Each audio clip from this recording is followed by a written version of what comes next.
Hey everyone, just two things really quickly before we get into the climbing. One, sorry that I was a little MIA for a few weeks.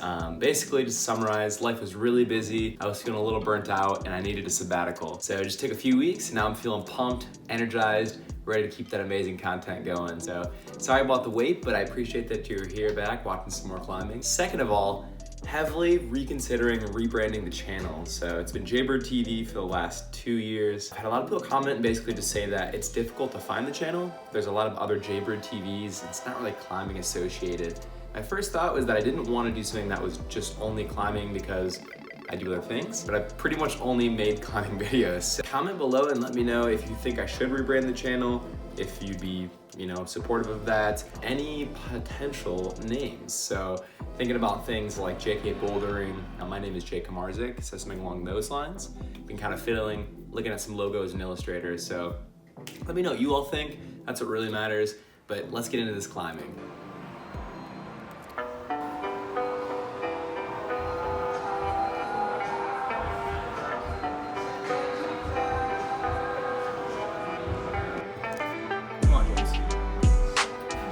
Yeah, nice. We got a KILTERBOARD. Let's go. Hey everyone, welcome to Jaybird TV. Feels good to be back here on the microphone, just watching myself climb. Freaking rad. Sour Gummy Worms is V3. So for those of you who are not familiar with the KILTERBOARD, you can adjust the angle on these. The angle will range from 10 degrees all the way to 70 degrees, and that'll change the difficulty of the route.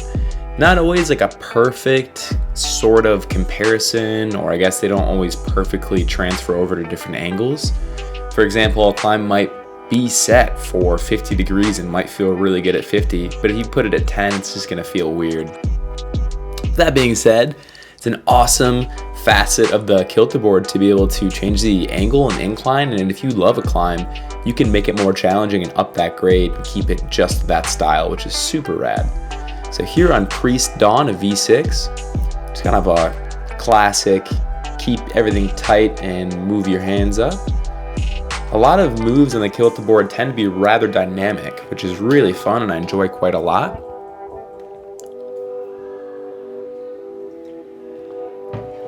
Here on Konkan V7, pretty awesome route. So if you're wondering what the colors mean as well, the green is the start, the blue are the hand and foot holds, kind of the middle holds. The yellow are feet only, so it's a dab if you were to use it as a hand, but it is set for your feet. And the purple is the finish. So the reason there's that yellow foothold there is for a toe hook, which actually felt pretty necessary to control that finish, unless you want to just bust off super burly and lock off. So here, just adjusting the angle on the moonboard. This is actually another day in the life of Jake Marzik, coming back to the KILTERBOARD ready to crush. Just hopping on boot spur with a dynamic roll up. Man, this thing is so fun. If you've been wondering what I've been doing for the last 3 weeks, it's basically been wedding planning and KILTERBOARDing. This thing is awesome. So fun, it's just really motivating to me, super inspiring. And some of the climbs are pretty tough. Your Super Serial V6. Kind of a cool move with the right foot up where you gotta toss out left off balance. I find that's a favorite of the setters to throw these crazy off balances in the right corner down there. For some reason, they seem to all be in that spot. Hit the undercling here. And a drop knee. Quite a few drop knees on the KILTERBOARD, which is really rad. And almost all the finish holds are fantastic, so I just jump up to that one. That one is not fantastic. That one's a crimp rail. And I couldn't feel secure enough to match it and couldn't get a foot on, so heartbreaker, but I came off the finish. Pretty tough there. So once again, just doing these beginning moves here. Hitting out left, doing the big move up right, or left, excuse me. I know my directions, I promise. Coming into the undercling, hitting the drop knee, and I actually get my feet on here, so I get my left out, the right, and I do a drop knee toe hook, and really secure myself into that crimp rail. So boom, getting the solid, secure finish there, feeling pretty good. Here we are, this is Exception, which is a V9 at 50 degrees. Really awesome problem. I have also worked on Deception, which is a harder version and is 1 letter grade harder, appropriately. But that's the crux right there. So I was just trying that in isolation. It felt pretty good. This next bit, I've seen someone get a high foot and make it look really easy, so I'm always inclined to try that. But I think for me, I need to get both my hands up and then move the foot. So hitting the pinch here in the beginning, you're just smearing your feet for that first move and going out and hitting right.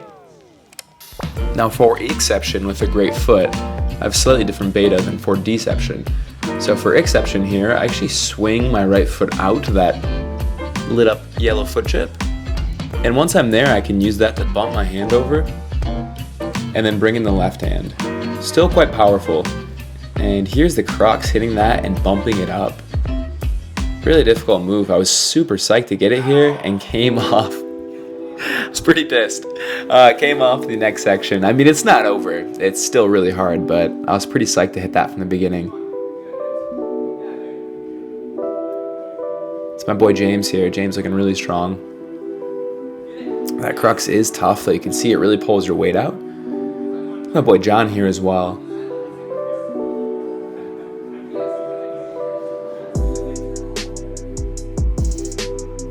Sniping the foot. The bump over is a bit difficult. Really got to rock your weight onto your foot. Not easy by any means. But man, just loving climbing this Kilterboard. It's so fun. Let's get a bunch of crushers up there. It's super user friendly, so you can actually switch up the routes really easily. Here hopping on Squeegee V8. Got some exclamation points on there. Kind of a cool crux where you rock up onto your right foot and throw out dynamically. But the Kilterboard is extraordinarily user-friendly because you can switch off the route so easily. On the Moonboard, you have one person connected and they would have to disconnect for, let's say, John to put up a route. But the Kilterboard, you can just click and connect and it'll put your route up. Of course, it'll take off the other person's route, but I could just as easily put mine back up. So it's really user-friendly and really nice for projecting. Of course, the one thing that is going to be, a bit stuck in that position will be the incline. It does take a while to change the incline, but you just find one that works for everybody and then go from there. So James here, keeping the low foot for this move. I was trying the foot out right, as was John, and James looking pretty close there, so I decided to give his beta a whirl. Just keep that foot right where my weight is. Classic Kilterboard, just cutting feet. Love to see it. Getting the right hand up here. And there's that hand out left. I don't really know why. I just decided to go up. Snag that finish. Fun climb. I love the 50 degree and 45 degree angles. My absolute favorite. Makes me feel quite strong. I feel like it's well suited to me. I've actually been playing around on the 70 degree angle and just absolutely destroys me. I assumed that I would be good at roof, and I am not, apparently. Not in comparison to other angles. James here looking really strong. Come up and just crushing this route, getting that finish hold. Fun fact, James and myself actually hail from the same university, which is Calvin. He was a few grades below me, but we both started our humble climbing careers at Calvin, which is awesome. So here, Richard Douglas. I did climb this one 2 sessions before this, so I had the beta locked down and just walked right up. It felt great. Feeling pretty light. And this first move is a bit difficult. Really got to toss your weight up there dynamically and snag the pinch. I would say that's the only really hard move on the route, but it took me a couple tries to dial it down, and thankfully I had that beta locked away, ready to be used. James snagging it, looking strong. And once again, despite the fact that you're feet cutting, look at him snipe that foot too. So awesome. It's really pretty much done once you get that first move. Still a great route though. Trying Banzione V8. First move is crux. It is just feels far. You got the double gas stones in your left foot, and then you're reaching way up and left. What? How did that even happen? 360. Doing parkour up in here. I decided to change it up, struggling with that first move. This is the hammer drop, which is another V8.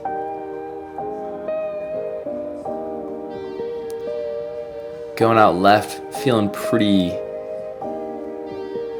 tight, creating a lot of tension there, and then jumping up dynamically and trying to snag that. So James here giving it a try. He does something smart here. He actually walks his right foot up. Look at that. Sets him up in such a great position to hit that hole. Looking strong, James. I, of course, am choosing to just dynamically jump for it. Classic comedy. Gotta love it. And I was actually hitting it, but I felt like I was just lacking a little bit of strength in my right hand, getting a little bit tired. So I do decide to wrap it up here. Another great Kilterboard session. Feels good to be back, fan. Thanks so much for watching. Much love. Peace.